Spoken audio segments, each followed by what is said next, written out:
மானது பிரகிருதியும் புருஷனும் அப்படின்னு பிரிச்சு விட்டா.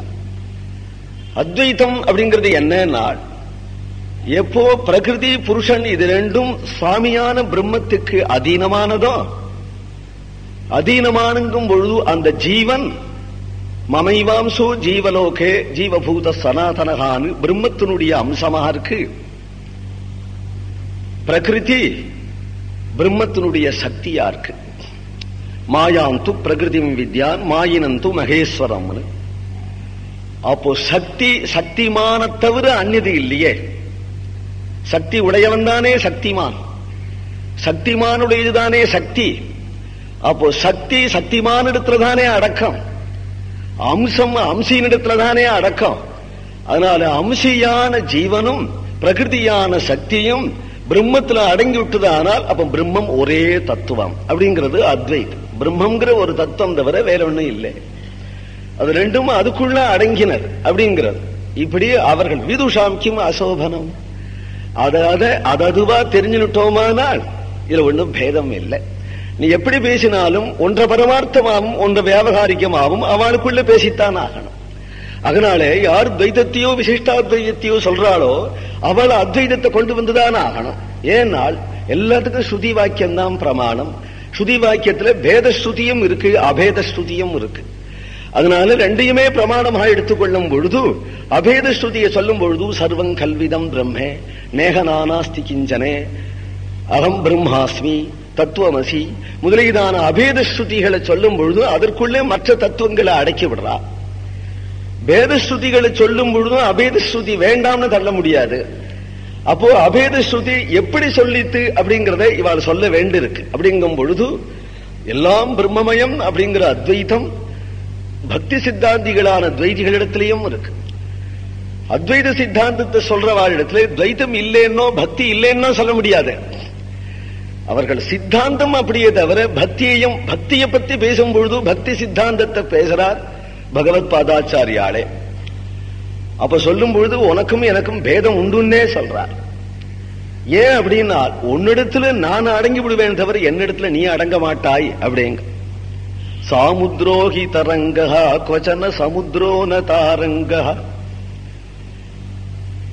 ஆகினாலே இந்த மூன்று தத்துவங்கள் சித்தாந்த விஷயமாகவும் அப்புறம் ஆச்சாரத்துல பேதம் இருக்கும்.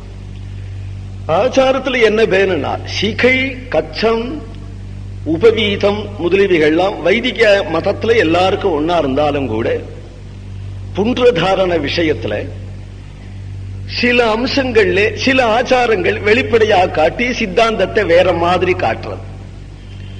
அந்தந்த ஆச்சாரத்திலே அவரவர்கள் திட்டமா இருக்கா. அந்த திடம் என்ன பண்றது, நீ இது மாதிரி நெட்டிக்கிட்டுக்காம அது மாதிரி நெத்திக்கிட்டுனா உனக்கு வைகுண்டமே கிடைக்காது, நீ நாசமாவே பேடுவ அப்படிங்கிற அளவுக்கு இவளுக்கு உறுதியா இருக்கா. அதை நான் ரசிக்கிற வழக்கமே தவிர வெறுக்கிற வழக்கமே. ஏன்னா ஒரே ஊர்த்த புண்டத்துல கொஞ்சம் கீழே இழுத்துட்டாதான் என்ன, குடிமூழ்கியா போயிடுச்சுன்னு. ஏன்னா வைகுண்டத்துல கீழே இழுத்த திருமண்ணே இருக்காது. ஏனால் இழுக்காத திருமண்ண நிர்ணயம் பண்றதுக்கு அவ்வளவு உறுதியா பேசும். இது பேசினா திருமண் தான் இட்டுண்டாகணும் அப்படிங்கிற அடம்.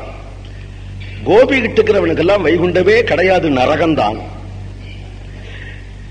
இப்படி எல்லாம் பேசுறது ஆச்சார விஷயமாக ரொம்ப ஸ்ட்ராங்கா பேசுவா.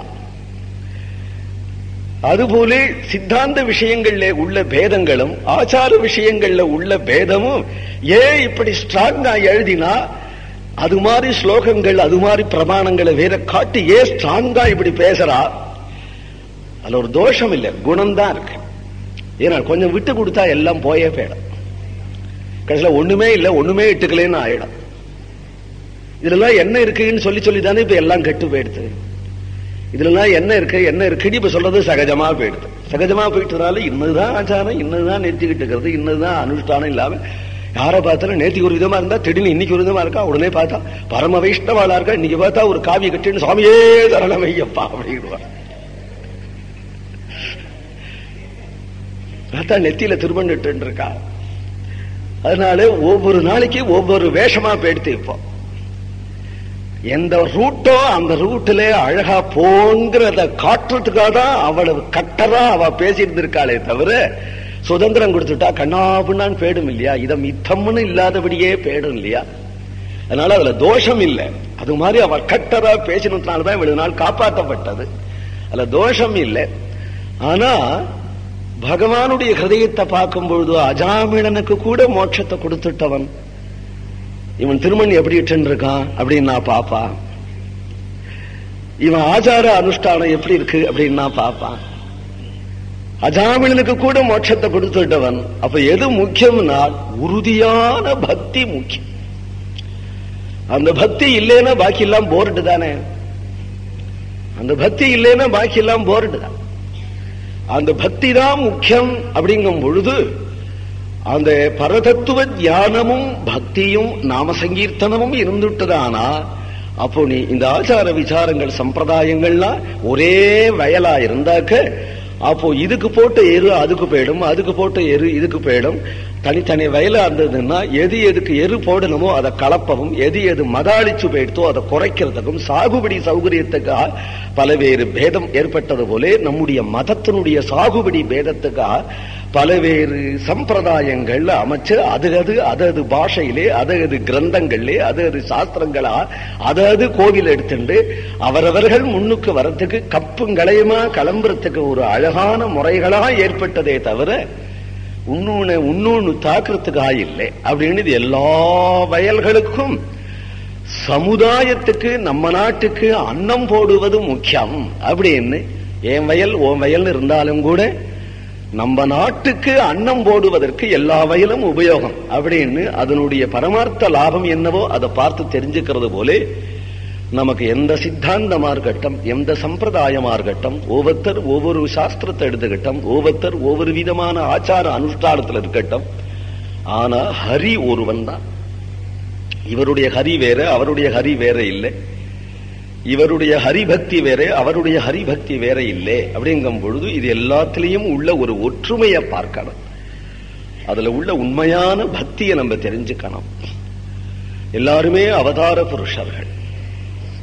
மத்வாச்சாரியான்கிற இந்த மகான் சாட்சாத் ஹனுமானுடைய அவதாரமாக சொல்லப்படுகிறார்.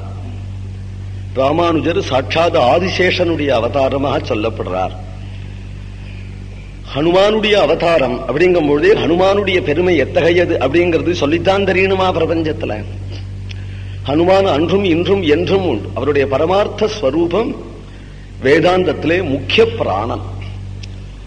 சாட்சாது பரபிரம்மத்துக்கு அடுத்தபடி முக்கிய பிராணனுக்கு தான் பெருமை கொடுத்திருக்கு உபனிஷத்துல. ஜேஷ்டன் சிரேஷ்டன் என்றெல்லாம் முக்கிய பிராணனுக்கு. வாயுவாகனன் அப்படின்னு சகஸ்ரநாமத்திலே ஒரு பெயர் பகவானுக்கு, வாயுவாகனாய நமஹ அப்படின்னு.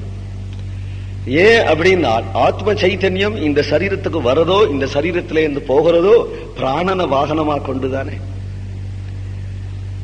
வாயுனா ஹனுமான், ஹனுமான வாகனமாக கொண்டு. பீமனையோ அல்லது ஹனுமானையோ வாயுபுத்திரன் அப்படின்னு சொல்றோம். பிராணனுக்கு ஏன் முக்கியத்துவம் அப்படின்னு கேட்டா, கண்ணு இல்லாத போனாலும் நாம் பொட்டையா இப்படி தடவிண்டாவது ஜீவிச்சு விடலாம். காது இல்லாத போனாலும் கூட கேட்காதபடியே வாயை பார்த்துண்டு ஜீவிச்சு விடலாம். வாக்கு இல்லாத போனாலும் சம்ஞை பண்ணியே ஜீவிச்சு விடலாம். கை இல்லாத போனாலும் கால் இல்லாத போனாலும் முண்டமாவே நகர்ந்து நகர்ந்து ஜீவிச்சு விடலாம். பிராணன் இல்லாத போனா அப்போ இவ்வளவு இருந்தும் பிரயோஜனம் இல்லை. இதுகளுக்கெல்லாம் தேவதை. கண்ணுக்கு தேவதை சூரியன், காதுக்கு தேவதை திக்கு, மூக்குக்கு தேவதை அஸ்வினி குமாரர்கள், நாக்குக்கு தேவதை வருணன், கைக்கு தேவதை இந்திரன். இப்ப இவ்வளவுக்கும் தேவதைகள் சொல்லிட்டு வந்தேன் இல்லையா. அப்போ சுவாசத்துக்கு தேவதை பிராணன் வாயு. அப்போ பிராணன் இல்லாத போனா கண்ணு இருந்து பிரயோஜனம் இல்லை, காது இருந்தா பிரயோஜனம் இல்லைன்னு சொல்றது போல இவ்வளவு தேவதைகளும் இருந்தும் பிரயோஜனம் இல்லை. முக்கிய பிராணன்கிற தேவதை இல்லாத போனா ஒரு தேவன் பரம உபகாரி நமக்கு. மற்ற யாரும் ஓய்வு எடுத்துக்கிறார். இந்த ஆபீஸ்ல, இது ஒரு ஆபீஸ் தானே, சரீரம்ங்கிறது ஒரு ஆபீஸ்.